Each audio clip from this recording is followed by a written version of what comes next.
So good morning, brothers. Welcome to our biomedical ethical class. So far we have been seeing from the first class short introduction to our biomedical ethics class, church view, and we also dealt with the origin of the terms ethics, medical ethics, and bioethics, biomedical ethics, etc. And last class we dealt with our four principles of biomedical ethics. Four principles of biomedical ethics. Which are they? Autonomy, beneficence, non-maleficence, justice. These are the four pillars. Four pillars of biomedical ethics, or the main principles of bioethics or biomedical ethics. Also, we saw in our last class double effect theory. I hope you understand. I hope that you have understood the principle of double effect theory. One action, two results. One is always good. In the double effect theory, we cannot think of two actions, both are good, nor both are evil. No, always it has to be, one has to be good, other one has to be bad. Neither, we don't talk there about lesser evil and greater evil. No, that is different theory that will come about later. But what we are talking about, one act has got two effects. One is good, other one is bad. That is what we have been seeing so far in our in our class. Today we shall learn something about organ donation and transplantation. Organ donation and transplantation. Before we enter into this topic, I have a short clip of 4 minutes video.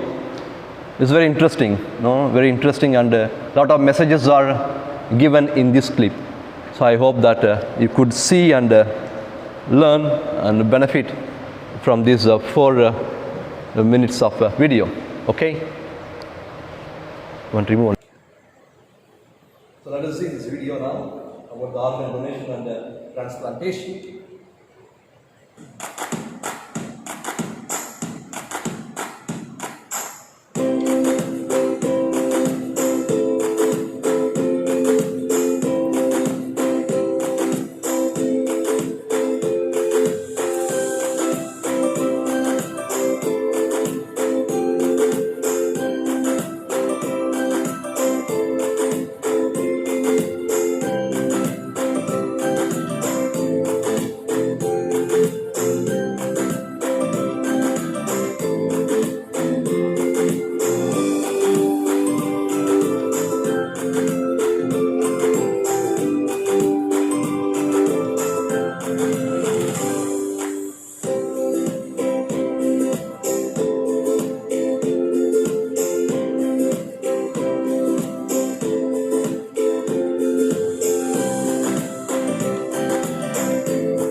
So good. How was the clip? Something informative? No, a lot of things. No, for example, how many organs at your stretch? No, at your stretch. No, I mean, how many organs you could donate to how many people? 8 of your organs could donate to save 8 different people. No, 8 different people also. I mean, there are many other. No, you can donate your tissues. You can donate your blood cells. You can donate your blood. No, you can donate your skin also to do some patchwork in other human persons. So many things you could do by donating your organ. Doesn't mean this video is based on United States of America, their medical system and their culture there. Of course, there are a lot of people also waiting for the organs to receive. They are already in the list of the medical center, in the organ center, where they, like a blood bank we have in many states and many countries. Also, there are also what you call organ centers, where you have to register your name. For example, if you want a particular organ, you have to give your details and your blood group, your age, name, what you call it, male or female, all the details you have to give. Then, if there are any donors who are matching to you, who are compatible with your blood group and with your blood cells, sure, you can receive. Meanwhile, we have to wait. It could take years even. It could take even years. Okay. Anyway, we'll deal now. Now, organ transplantation, one of the medical miracles of the 20th century. I don't know how far you believe, has prolonged and improved the lives of hundreds of thousands of patients worldwide. The many great scientific and clinical advances of dedicated health professionals, as well as countless acts of generosity by organ donors and their families, have made transplantation not only a life-saving therapy, but a shining symbol of human solidarity. No, you agree with me? The thousands of people waiting today when they undergo some sickness, some serious diseases. Imagine I have to transplant my heart, but I need another heart from another person. I have to register myself at the at the center of the organs, maybe in the state, in the capital. Then I wait. Then I have to wait for the person. As I said, it has to match. Or imagine I want a kidney or another lung to be replaced. One kidney is damaged because of frequent smoking and drinking. My kidney, my liver is damaged. If I want to be replaced, I have to wait. I have to register in the hospital. I can't just since you are my friend, I can't just take you and do it in one day. No, we have to follow the law of the civil, and we have to follow certain procedures. We can't do as we want. Doctors also, they have to undergo a small medical test. So we are both are compatible and able to know whether your organ is able to what you call fit into my body. Will it accept, or what about the blood cells, on the tissues? Many things are to be taken care. Not simply that if we go to hospital one day we finish. No, many things are there. So today I just cannot imagine, without science and medicine, a organ transplantation, of any of human organs from one human being or from one human body to another. Imagine in earlier times, maybe in 5th century or 10th century, I don't know, without science and technology, without scissors and medicine, and the ICU lab, I don't know what sort of organ transplantation or operation they had undergone. But now, thanks to the science and technology, you want to do anything, immediately you register. They call you and make sure your body is fit. Immediately they take you to the ICU and they make sure that things are organs are transplanted, and you get back your life. Get back what was lacking or what was damaged due to some sickness. Now it has been replaced with another organ from another person. So thanks a million to science and technology. Without their help, we would not imagine of want to transplant. Even I want to donate, I can't simply cut myself, take my kidney or lungs or pancreas and give it to you. What about later? Then there'll be no more. So we need science, we need medicine again to get cured of ourselves. Science and technology have reached so high that today anything is possible. Anything is possible in our human body, human organs, to operate and fix it immediately in any living beings. Not only in human body, in human beings also, you say what you call your dog is being hurt or having some sickness or some damage has been made by somebody, you take to the hospital, you do the necessary treatment, maybe a stitching, for example, stitching up the part where it is being cut by the knife or by stone or etc. So not only it is applied to human beings, also today they also what you call deal with animals also. They can also treat or make the transplantation in animal beings also. They can take from animal to human or humans to animal. We will see later.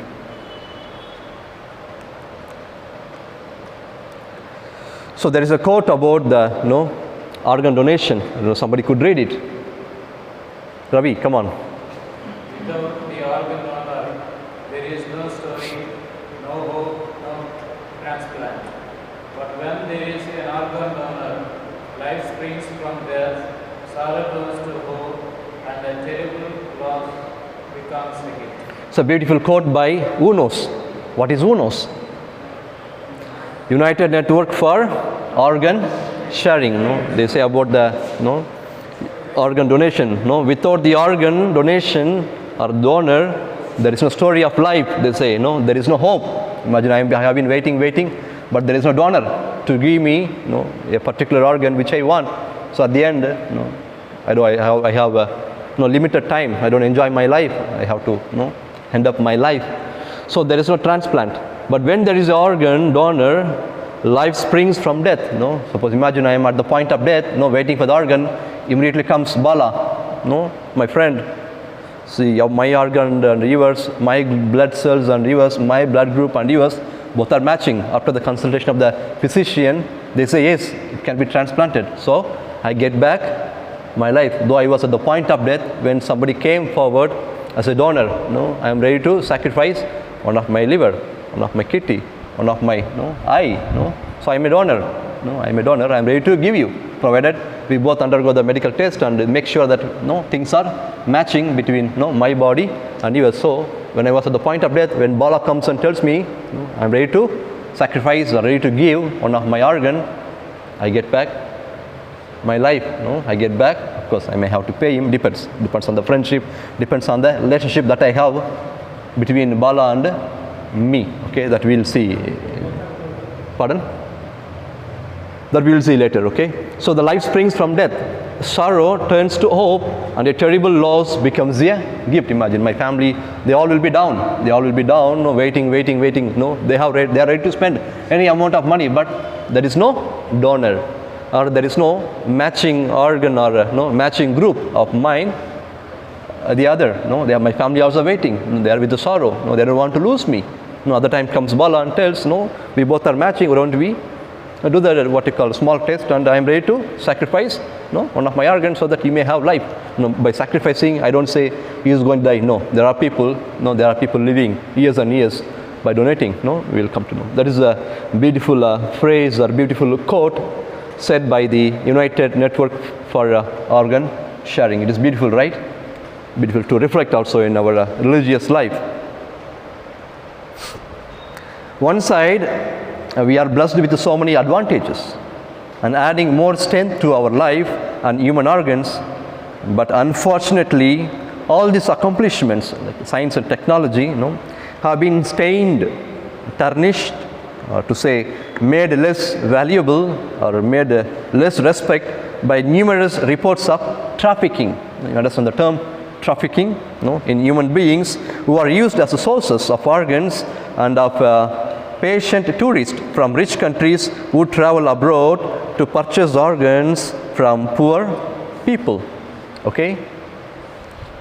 So we have a lot of advantages with the science and technology. Anything is possible to change or to transplant.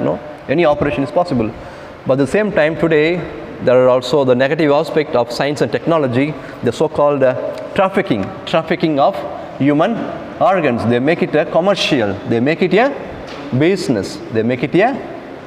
Especially people, they come from abroad. For example, we also can go to other poorest countries, and look for the donors, for the cheap rate, for the cheap,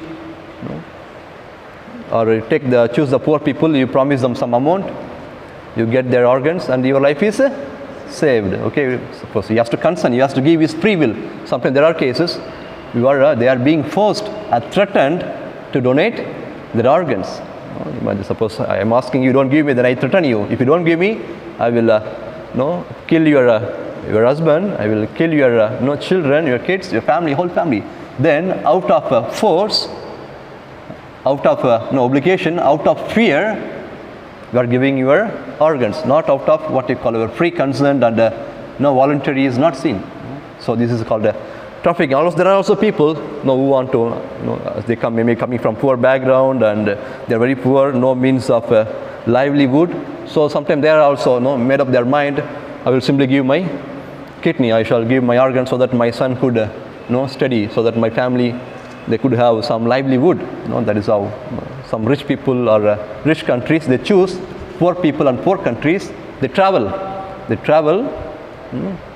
and they choose, they also can go to that organ center, they also can register the name. Of course, they may have to pay extra sometimes, it depends. Also, there are trafficking, misuse of our organs, or what you call it, for the commercial purpose, purely business oriented, money making purpose. Now, as I said, people are traveling from abroad, looking for the donors, or looking for the recipients. I want to give some my organs or make money, but I don't find anybody in my state, in my country, so I travel to another country so that I may find some recipients, those who are going to receive, those who need of. So I receive and I make money and get back to my country. So called transplant tourism. Transplant tourism. A significant new element of a growing trade in healthcare has involved the movement of patients across the borders in the pursuit of medical treatment and health. There are many people, they come down to, they travel different countries where there are many facilities and cheap rates, for the treatment. They travel and they get their treatment and they get back. For example, few months ago, one of my companion with whom I studied my moral theology is from Africa. The father was from Africa, and there may not be sometimes good hospitals, and the modern facilities. So he called me up. I'm looking for a hospital at Delhi. Suggest me some hospitals. I was not sure which hospital suggest. When I searched in the Google, they have some 5 stars. 5-star rating is there. Best hospitals. I searched. There were some Catholic hospitals run by the diocese. Also there are Apollo and other well-equipped hospitals. I suggested few that were in the Google because that were top rated or 5-star hospitals. Most people visited. Most people got the treatment. Many successful stories are added. The Google says that is what. Then I said, so these are the hospitals that I find in Delhi according to the Google information. Then he said, okay, let me choose my one. And of course, his brother, the priest brother from Africa, he traveled to Delhi, got his treatment. Maybe I think it was a backache, and something also connected with his knee. So he got treated for cheap, not much expensive. If you go other countries, it is very expensive. He came and got treated. He was there almost 1.5 months. He was there, and now he is well. He is okay. So people, who are living in poor condition, poor countries, they also travel, look for better facilities, better hospitals, better medicine, better treatment. They travel to other countries and they get the treatment done and get back to their a home. A phenomenon commonly termed medical tourism. As I said, medical tourism. It could be for organ donating, or it could be for receiving organs from somebody. Also, it could be also for treating my oneself or my family people. The medical treatment span the full ranges of medical services. However, surgical procedures, including organ transplant, is among the major treatment undertaken by patients abroad. This trend in movement of patients and occasionally medical personnel across border has brought succor to patients who hitherto couldn't have accessed the medical treatment. Thus, the transplant organs, tourism entails a movement of organ donor or recipients across the border. There are 4 modes of transplant tourism. There are 4 modes of transplant tourism. The first is the recipient, traveling to country where the transplant center and donor is located. Okay, imagine in my country, there are no donors. I'm a recipient. I'm waiting for the organ, to be replaced in my body, but there are no donors in my country or in my state. So I travel to another country, another state, where the transplant center and donor is located. For example, imagine in my state there is no transplant or organ center, so I have to travel towards another state, where this center is there, and where I have to register myself, and I have to wait for the And second, donor traveling to country where the recipient and transplant center is located. Just opposite. First, the recipient, one who needs of organs, is traveling. Now, second case, the donor is traveling. You want to donate. You want to donate to somebody, but there are no people, or rather there are no centers in my state or in my country, the organ center. So I travel to different states or other countries in order to help someone else, the so-called the recipient, so that he gets his life. That is the second mode. The third is donor and recipient traveling together to country where the transplant center is located. Imagine I am the donor and Bala is the recipient. We want to exchange, or I want to give my organ to Bala, but there is no center. There is no proper hospital or facilities. So I travel from my state or from my place to another place where there are better facilities, where there is a organ center, where I have to register myself and follow both the civil and the the medical procedures. Pardon? Depends on the situation. I have money, he has money, but there is no proper medical center, or there is no organ center where we have to register, we have to undergo treatment. Naturally, we are bound to travel. It's expensive. It's expensive. Traveling from one country to another is expensive. And what about the organs also? They are also expensive. The treatment also is expensive. There are issues, there are cases. We will deal. Okay, we will deal.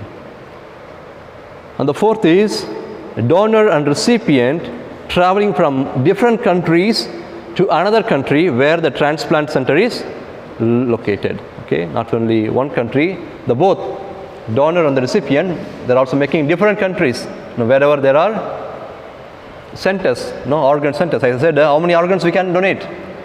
8. 8. Apart from 8, there are also, after your death, so many things could be, donated to other living beings. That we will deal later. So these are the 4 modes of transplant tourism. Transplant tourism, though, can be legal, appropriate and permissible. It has been a leeway to various unethical activities, including organ trafficking. We have heard about human trafficking. This is a organ trafficking, and the bad medical practices. They make this for some other unlawful purposes. Thus, World Health Organization (WHO) argues that though transplantation promotes health, getting back to your health, but the notion of a transplantation tourism has the potential to violate human rights or to exploit the so-called the poor and the marginalized. Okay, though it promotes, it gives you life, it saves another life, but also there is a problem. The problem is misusing the organs, making commercial, making business, exploiting the poor and the vulnerable, without their consent, without their permission. You just threat them, out of their fear, out of their needs. Sometimes they say yes, not out of their free will. Voluntary is not there. You make threat them, you compel them, you force them. Then they are bound. It's a misuse of human rights and human respect and human dignity. That will not tolerate neither church, neither WHO. This could lead to unintended health consequences and unequal access to services, which ultimately may cause harm. At the end, there's a damage. It's a damage to the individual, to the family, no. Transplant tourism has been reported in many countries with destinations to India. First is to India. Many people come to India, no, they are receivers. We are the donors. We want to make money, or the poor, so-called the poor people, no, they find no, a miserable life in their families, and they don't know how to find their livelihood. At the end they come out, no, I'm ready to donate or give one of my organs so that they may pay me back something. No, not freely, they may pay me back something so that I could feed my children, no, so that I could take care of my children and the family. So what you call the transplant tourism destination is first to India. So many people come to travel to India. No, there are agents, okay, there are good many agents, no, they arrange. No, sometimes they come legally with the government permission, they have to register their details, and they follow the procedures. There are also, they come as a tourism, you make a tourism of 3 months visa, you go to hospital, pay and get your things done without informing the government officials, okay. There are illegal issues also, illegal issues, and you give them for those who come from abroad, it's a question of money, they have money, but there are no donors. So Indians are the best and the better donors, ready to give, ready to save another life. So transplant tourism has been reported in many countries with a destination to India first, okay. Then comes here Pakistan. I mean, this is according to one research and study. It could be also different. So what I have got referred from different books and different sites, to India is the first, to Pakistan, to Philippines, Egypt, China, and Mexico. These are the countries where people travel either to donate or even to receive, okay. However, there are no precise data. As I said, there is no exact, this could be. Maybe one research, one study says these are the countries. Maybe another study, another author could note down different countries, However, there is no precise data on the frequency of transplant tourism or so-called organ trafficking in these countries. There is no precise, this many people have come in this many days and this many organs are donated. There is no precise data, but there are people legally and illegally entering, and doing their treatment, either donating or they are receiving their organs.